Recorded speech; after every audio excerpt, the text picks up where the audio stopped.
안녕하세요. 나인아트 대표 김용록입니다. 당사는 AI와 데이터를 통해 낭비되고 있는 에너지를 찾아 절감해주는 기술을 서비스하고 있습니다. 잘 부탁드립니다.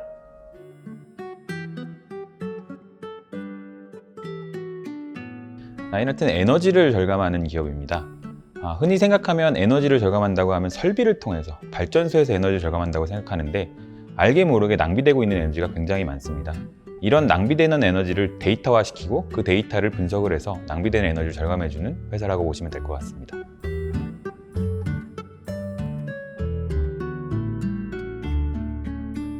원래부터 저는 에너지를 절감하는 회사에서 있었습니다. 그 회사에서 있었을 때 에너지를 절감하는 방식이 너무 하드웨어 중심적인 거예요. 설비를 바꾼다든지 센서를 새로 단다든지 아니면 어떤 공사를 한다든지 그런 물리적 요소에서만 하고 있는데요. 사실 그거보다 중요한 거는 낭비되는 에너지를 절감하는 거거든요. 알게 모르게 불 켜놓고 나가고 에어컨 켜놓고 나가고 이런 요소들이 굉장히 많은데 이런 것들을 다 등한시하고 있다는 문제가 있었습니다. 그런 것들을 찾아서 절감할 수 있는 기술이 나타났고 데이터가 축적이 되어 있거든요. 그런 것들을 통해서 사업을 한번 해보고자 창업하게 되었습니다.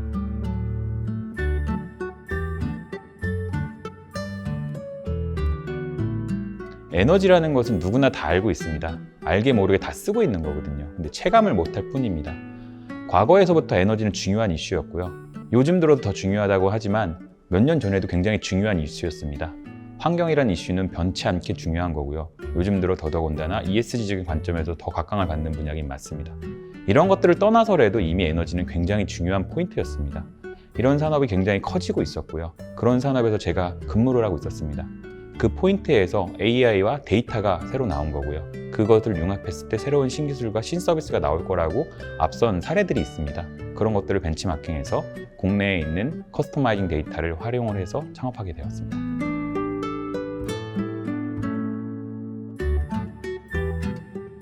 모든 게 다 처음이라는 게 굉장히 어려웠습니다. 전문적인 에너지 건물 에너지 이런 부분들은 제가 해왔던 거고 거기에 전문가이기 때문에 나름 자신이 있었습니다. 근데 이런 제 기술 외적인 창업에 대한 지원이 필요했거든요.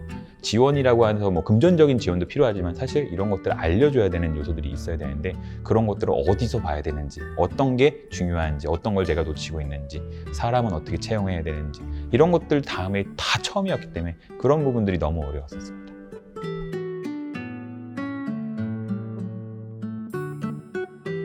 돈을 벌어야 된다는 이슈, 먹고 살아야 된다는 이슈를 해결하기 위해서는 버티는 수가 제일 중요했고요.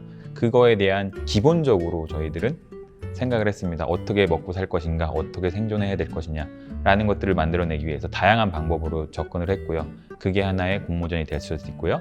그게 하나의 사업화 지원금 같은 것들을 정부에서 보조를 받기도 했었습니다. 그거를 기반으로 조금 초반에는 많이 버티다가요. 지금은 새로운 BM과 새로운 아이템을 융합시켜서 자생적으로 노력하는 단계가 가고 있다고 보시면 될 것 같습니다. 이런 것들을 근본적으로 버틸 수 있었던 기본 요건이 뭐냐고 하면 확신이 있어야 될 것 같습니다. 본인이 하는 아이템, 본인이 하는 서비스에 대해서 확신이 있어야 되고요. 요게 지금 당장은 서비스화돼서 돈으로 환산이 되진 않겠지만 이게 몇 년 안에는 환산이 되겠다. 돈으로 돌아오겠다라는 확신이 있을 겁니다. 그런 확신이 있었을 때 창업하면 더 좋을 것 같고요. 그런 믿음과 서비스의 장점들을 잘 엮어서 시장에 선보이면 좀 될 것 같습니다.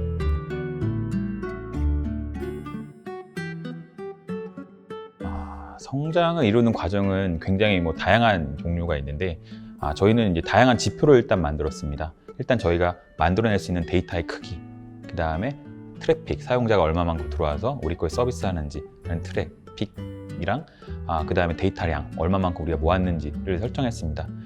이거는 이제 불변하는 지표였고요. 이거에 따라서 변하는 지표가 생깁니다. 어떤 지표냐면 이제 사람들이 이제 들어와야 되거든요. 이 많은 지표들을 달성하려면 그런 지표가 이제 불변하는 게 아니라 변하는 지표들을 수치화한 거죠. 그래서 초기에 저희가 2명으로 시작해서 지금은 한 27명 정도 되는데 이 정도까지 성장하는 게 지표가 된 거예요.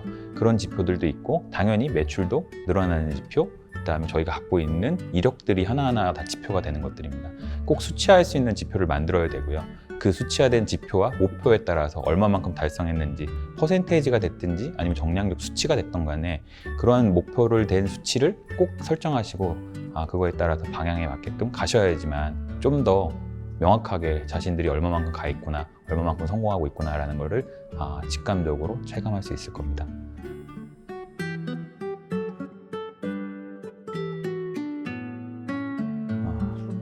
당사가 성공했다라고 볼 수는 없을 것 같고요. 그냥 과정에서 순탄하게 좀 진행되어 왔으니 그 과정에서에 대한 결과를 좀 설명을 드리자고 하면 정확한 목표를 설정했고 거기에 대해서 목표를 달성하고 있는 게 이제 성공이라고 볼 수 있을 것 같습니다.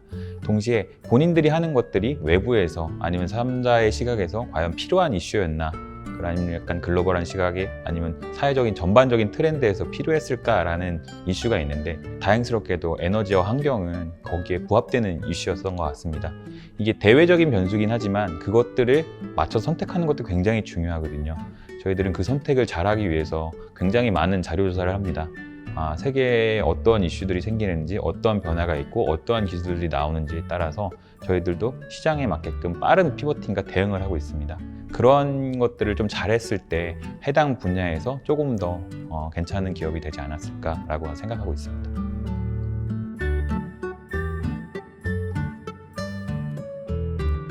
당연히 다 아실 것 같긴 한데, 저도 이제 같이 동감하는 다시 한번 설명을 드린다고 보면 팀원들을 잘 만나는 것들이 굉장히 중요합니다. 이게 만난다라는 거는 뭐 불특정 변수라고 하면 그런 것들을 어떻게 본인들이 내재화를 시키고 빨리 잘 순환을 시키면서 쓸 수 있을지. 초반에는 혼자 저희도 2명이서 했기 때문에 2명이 모든 걸 다 할 수 있었습니다. 그런데 지금은 사람이 늘어난 거거든요.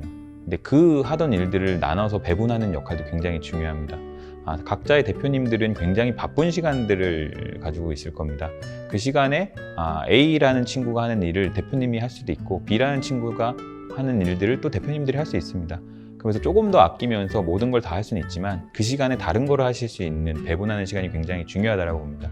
이게 꼭 업무량에 따라서 그런 건 아니고요. 가끔 가다가 여러분들이 많이 놓치는 것 중에 하나가 유료화된 프로그램, 유료화된 서비스들을 잘 안 쓰시는 경우가 있어요. 당장 조금 아끼면서 시간을 내가 하지라고 생각하실 수 있는데, 시간을 세이빙 시키는 것도 굉장히 중요한 요소거든요. 그래서 시간을 세이빙 시키면서 돈을 약간의 지출을 하시면서 버신다라고 생각을 개념을 약간만 바꾸시면 더 많은 일들을 더 효과적으로 대응할 수 있을 겁니다. 그런 것들을 좀 생각해 보시면 조금이나마 도움이 되지 않을까 합니다.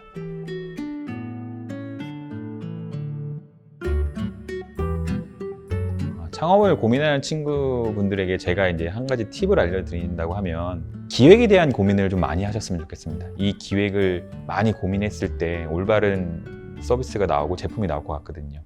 이 제품과 서비스를 어떻게 만들고 어떻게 구현할까 보다는 이 서비스가 시장에 내보여졌을 때 필요로 한 사람들이 누구누구가 있을까? 이게 과연 필요로 한가? 아니면 이 유사한 서비스들이 무엇이 있을까? 라는 고민에 대한, 기획에 대한 고민이 좀 많이 하셨으면 좋겠어요. 대다수의 창업자분들이 좀 실수하시는 걸 보면 기획에 대한 거는 번뜩이 든 아이디어, 아니면 이런 게 있으면 좋을 거야 라는 약간의 가설을 많이 세워놓고 창업을 합니다. 물론 그게 더 빠를 수도 있겠지만 그 기획이 다른 서비스는 어떻게 적용이 되는지, 같은 직군이 아닌 유사 직군에서, 아니면 완전 다른 이종 직군에서도 유사한 시스템들로 돌아가는 것들이 있다고 하면 그런 기획이나 그런 계획적인 요소들을 많이 고민을 하시고 벤치마킹을 하셨으면 좋겠습니다. 그랬을 때 올바르게 나오는 제품이 성공 확률이 훨씬 더 높습니다. 제품을 만들고 서비스를 구현하는 것보다 기획적인 요소를 많이 했으면 좋겠고요. 한국부동산원에서 지원하는 프로그램들도 있고, 아니면 다양하게 정부에서 지원하는 서비스 지원 프로그램들이 있을 겁니다. 그런 것들을 좀 이용하셔도 되고요. 아니면 본인들이 더 기획을 많이 하셔서 경진대회나 아니면 대외적인 평가를 받는 데 자리에 나가서 한번 검증을 받아볼 수가 있습니다. 본인이 생각하는 게 진짜로 필요한지에 대한 대외 검증을 받는다는 점에서 외부의 평가를 받는 것도 굉장히 중요하거든요. 그런 것들을 잘 이용하시면 창업이 성공으로 가는데 더 도움이 될 것 같습니다.